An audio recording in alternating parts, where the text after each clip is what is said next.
Hello, everyone. I wanted to bring you some information about sugar. I've got some different cards in front of me that are going to shock you because these are our sugar shocker cards. And we're going to talk about the different products that you get from the store and how much sugar is in them. So we've got 2 tablespoons of honey mustard dressing, which is something that a lot of us might eat if you go get chicken nuggets or chicken tenders or something like that. My kids love it. Well, the serving size is 2 tablespoons. Looking at it, it is 5 grams of sugars. So I know some kids will eat more than 2 tablespoons. They'll eat more than one container. And I know kids that will even just lick it out of the container and not even need any food with it. Some of the other things that you might be wondering about is a lot of people are concerned about butter. Or butter is simply just a fat. It has 0 grams of sugar. So we're not concerned about it when we're looking at diabetes or sugar. But if you eat more fat in your diet, then you're more likely to have problems with diabetes because you tend to be overweight. So staying away from that. Some of the simple ones that you shouldn't be surprised about. A candy bar, a 2-ounce candy bar has 29 grams of sugar, as well as about 280 calories. So you not only need to be concerned about the fat in this or the amount of calories, but you definitely need to be concerned about the amount of sugar. And out of those 29 grams of sugar, it's 25 of them are added sugars. So it's not like you're getting any nutrients because it doesn't have any fruit or really anything good in it for you. I know they're tasty, but try to eat it in moderation. So that's kind of why we have our red cards here is the stoplight foods.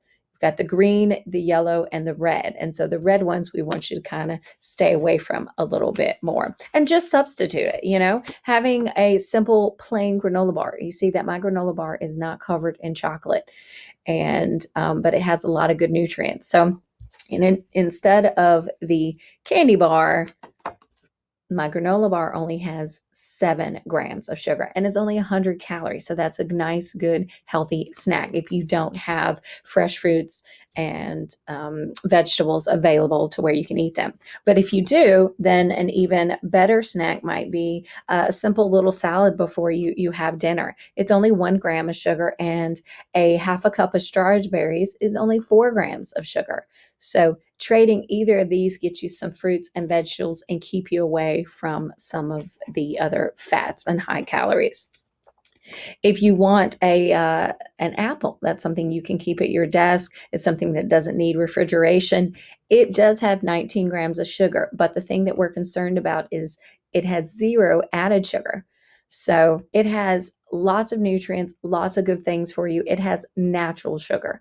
Now, if you are diabetic, your body doesn't care if it's natural or if it's added sugar, unfortunately. So we want to make sure that you are eating the good vegetables and fruits, that you are getting an appropriate amount of sugar and fats in your diet, but that you're eating it in its purest form. You're eating the apple. You're not eating applesauce. You're not eating apple pie. You don't have anything drizzled on top of it. It's not with some extra ice cream or any of those kinds of things. And that you're eating the apple instead of drinking apple juice, which has even more sugar and has added sugar to it.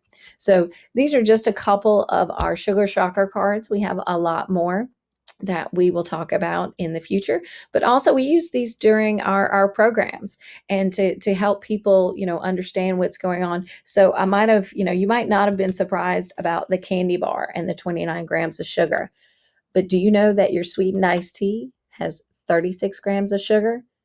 Again, I'm not saying that you can have a candy bar in place of your sweet tea, but I think you would be surprised to know how much sugar is in your sweet tea. So look at your labels when you're reading your drinks, when you're eating your food, or purchase fresh fruits and veggies that don't have labels. If it doesn't have a label, then it's probably good for you because it doesn't have a high amount of fat or sugar, or it's natural sugars.